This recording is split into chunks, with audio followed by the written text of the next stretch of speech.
Y el caso de un menor de 7 años que permanece internado en el Hospital Sotero del Río con heridas graves, sobre todo en sus brazos, por el bullying que sufrió en el Colegio Crisol de la Florida, pone nuevamente sobre la mesa este tema del acoso a compañeros de colegio. Vamos a establecer contacto con Germán Oyarzún para conversar de este tema. Germán, adelante.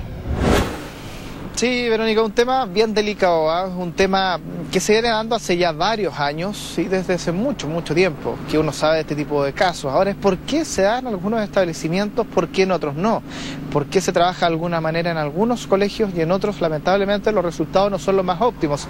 Bueno, vamos a conversar parte de este tema con Lisandro Castillo, quien es director de Educación General de la Universidad Andrés Bello. ¿Cómo está? Muy buenos días. A ver, la introducción que estábamos haciendo es por qué se dan en algunos colegios y por qué en otros no. Hay un tema ahí fuerte relacionado con los educadores, con los profesores en el trabajo directo con los alumnos. Yo diría que primero pasa por un problema de cómo se gesta el proyecto educativo de una escuela.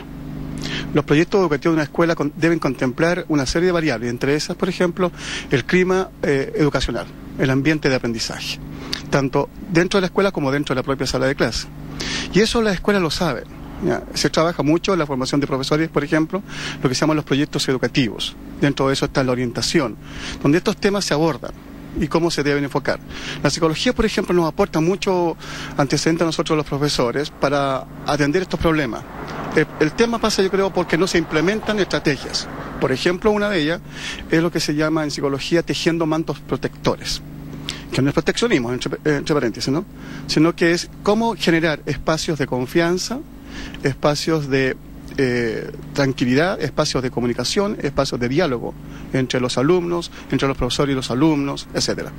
Porque, a ver, porque es un tema muy complejo. De hecho, en los colegios, claro, uno lo puede ver desde el punto de vista, por ejemplo, de los alumnos, que es difícil poder controlar, porque claro, hay un pasado, una historia, hay quizás problemas familiares, en fin, una serie de problemas que hacen que justamente los alumnos tengan dificultades. Pero ahí entran los docentes, y los docentes tienen la capacidad para poder manejar este tipo de situaciones, o simplemente hay algunos que no. Hay casos que son más allá de la labor docente, más allá de lo pedagógico que decimos.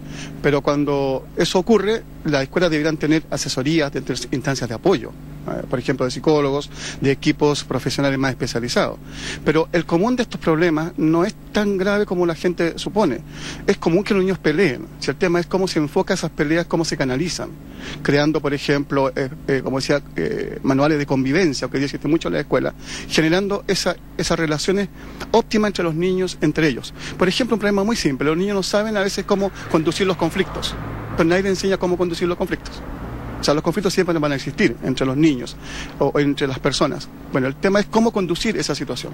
Y eso los profesores debemos estar capacitados para hacerlo. Que por lo mismo, porque resulta que, claro, quizá un docente que viene saliendo ahora de la universidad, a lo mejor, como esto es un tema más nuevo, viene o tiene algunos conocimientos, pero a la vez más complejo. Sí. Pero quizás un docente que ya tiene más años y que a lo mejor no se ha capacitado en el tema, o no ha tenido ciertas capacitaciones, ¿tiene, insisto, la capacidad para poder manejar en la sala de clase estas situaciones, o es algo que quizá se debiese trabajar más a fondo? A ver, de todas maneras se debe trabajar más a fondo. Esto es mucho más profundo en términos de trabajo, requiere más tiempo, requiere todo un proyecto de trabajo.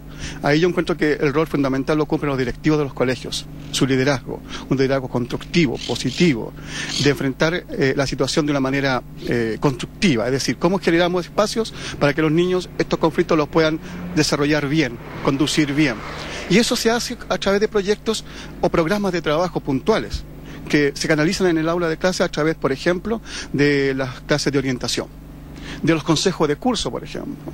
Los consejos de curso son una instancia perfectamente posible que los profesores puedan conducir.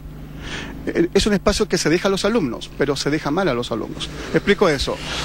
La idea es que el profesor orienta a los niños a cómo conducir su curso, a cómo conducir sus actividades que quieren programar, y también cómo conducir sus conflictos. Pero generalmente los consejos de curso se deja solo. Es muy común eso. Ahí hay un error que se puede perfectamente subsanar. Ahora, ¿cómo se subsana? Ahí están los apoyos que tienen las escuelas y que tienen los profesores dentro de la escuela.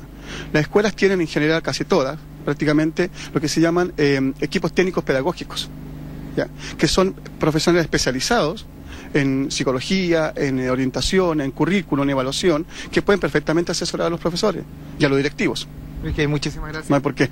Así que escuchamos entonces, Verónica, un poco analizando esta realidad desde el punto de vista de los profesores, cómo se puede trabajar este tema, porque insistimos, claro, uno se pregunta por qué hay algunos colegios que se provocan este tipo de problemas y en otros no. Bueno, un tema obviamente a trabajar en cada uno de los establecimientos para evitar este tipo de situaciones como este niño de 7 años. Lamentable, ojalá se recupere pronto. Gracias, Germán, por el despacho. Buenos días.